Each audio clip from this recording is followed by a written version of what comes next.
In fairness, this is the next part of our Wilcon stop. Really like this. Sige po. Ayan. Ilagyan na. Napila ko nung mura ka doon. Faucet niyo po, may hot and cold po. Faucet, may hot. Meron po. Bidet. Sabi ko ma'am. Yung maganda din po. Mas mura, kahit dark siya. So, Check natin ma'am. Check natin yun. O, ako maging magkano. Pag ito, yung dark na ito. Magiging magkano siya sa virtual. Pero ano talaga siya? Hindi, napupunasan siya. Pangit yung may kintab na. Ito pang interior tapos Kasi ano talaga, pa. odorless na pati. Okay. Sige, gawan mo ko niyan. Magiging 1.3 per ano, no? Yung definition na yan. Oo, sige.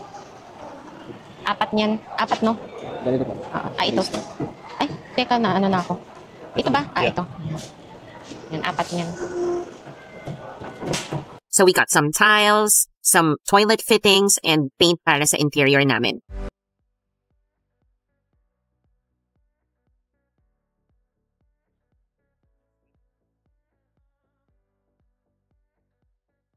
Nag-book kami ng van and now niloload na namin ang van ng mga pinamili namin, so imimit na lang namin sila sa bahay.